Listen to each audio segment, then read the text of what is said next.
Hi guys, this is Jana with Yama Mamas, and we are interviewing Brooke and Matt Puntel today. They're going to share the story about their son, Arlow. We are two women, Jana and Katie, empowering women to experience new life as Yama Mamas. We are friends sharing our own lives and learning through childbirth, motherhood, singleness, and womanhood to empower you to discover joy and spiritual well-being in all of life. You are a woman created for wholeness.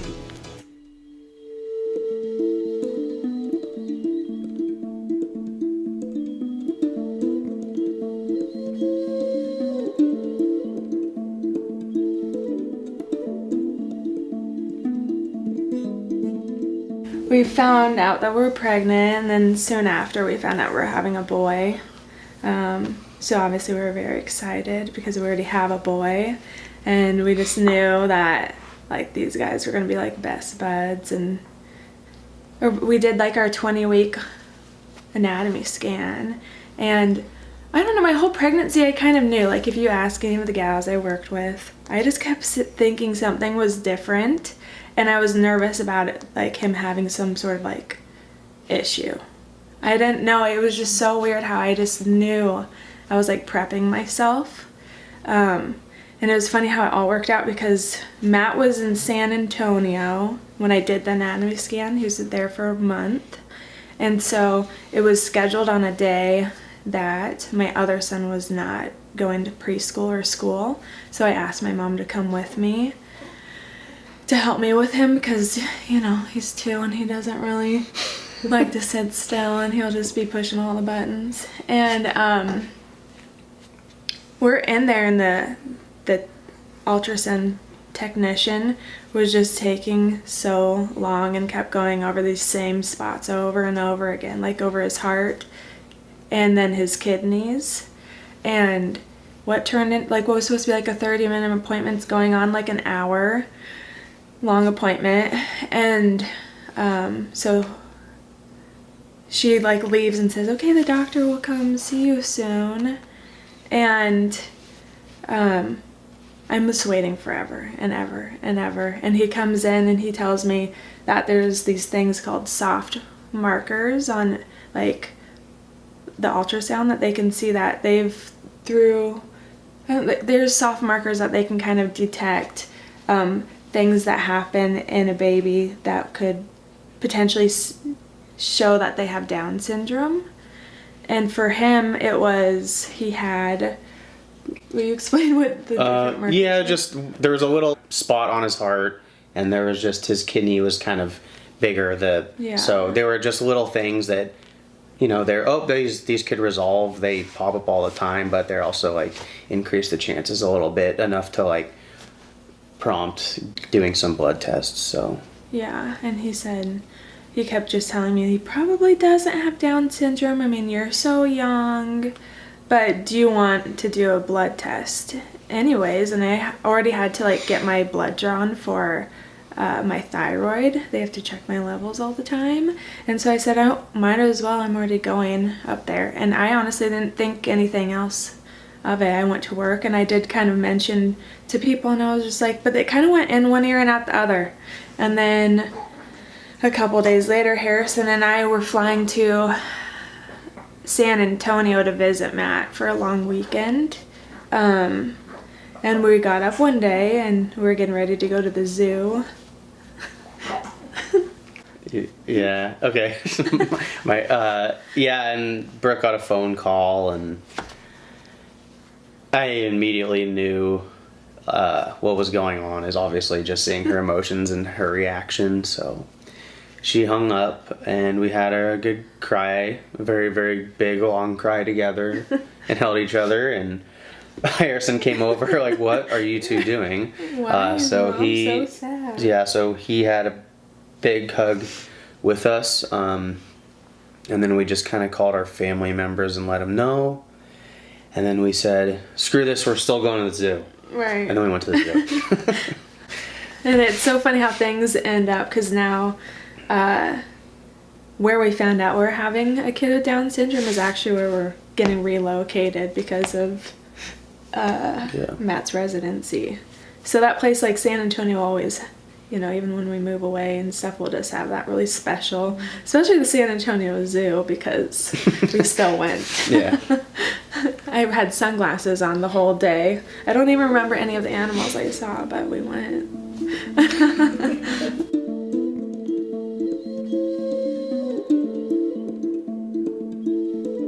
Well, it's kind of hard because they do tell you, like, here's your options. You can terminate, and you have till 24 weeks to do that, which is crazy. And then, you know, we could do, because it was just a blood test, we could do the amniocentesis just to verify. Or we can just go about pregnancy and just see what happens. And so we just decided, you know, the blood test was good enough. That was like the percentage of it being a false positive was pretty, you know, we were pretty positive he had Down syndrome. And so we just wanted to educate ourselves, and I think, I don't know, there was a good we didn't want to talk about it, you know, like sometimes I would tell people like through a text message or something, but I would be like, I don't want to talk on the phone about it. I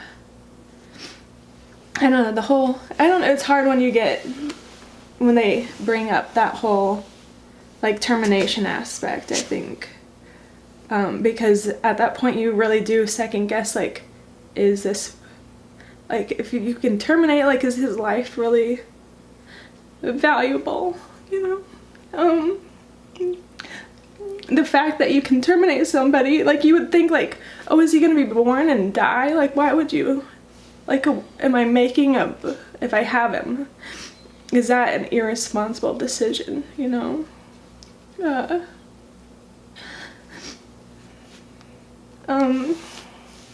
So that's kind of hard, because I think that puts the fear in your pregnancy. But it's just so silly now, seeing him. Mm-hmm. And he is just so amazing, and he smiles, and he does everything a normal baby would be doing, and I couldn't live with myself if I chose that for me, you know, but everyone has that right.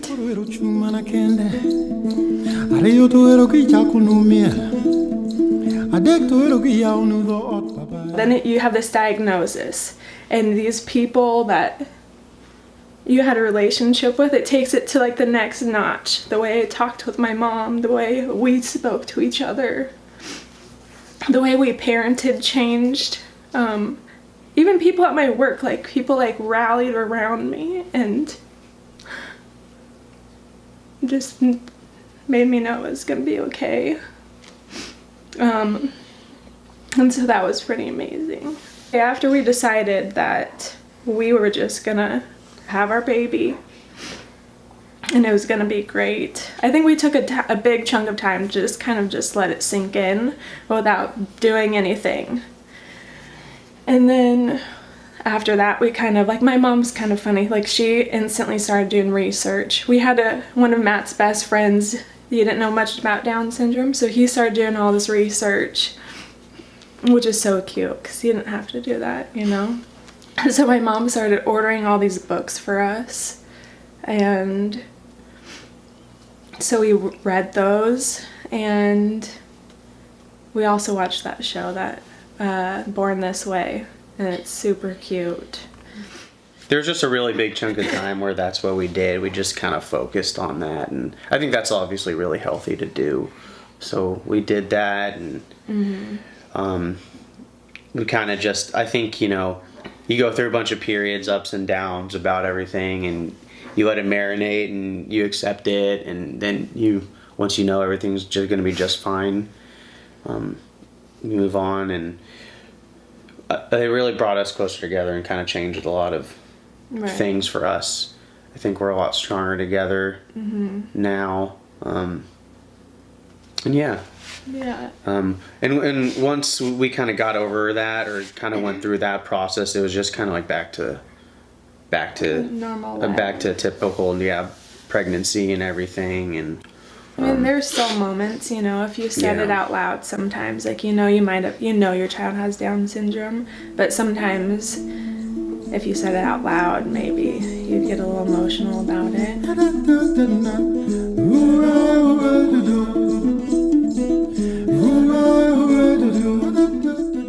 We did meet with Jana, and we did a little workshop for coping skills, and so that was kind of nice. I think that we really needed that.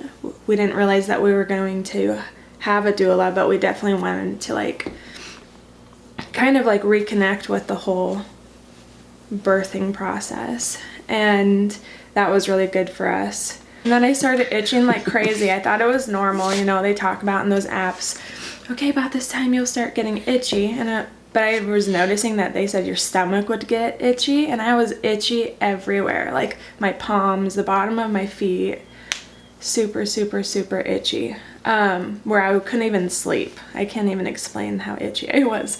And so I mentioned it to my midwife, and she was like, well, again, I was testing my thyroid, so you might as well just get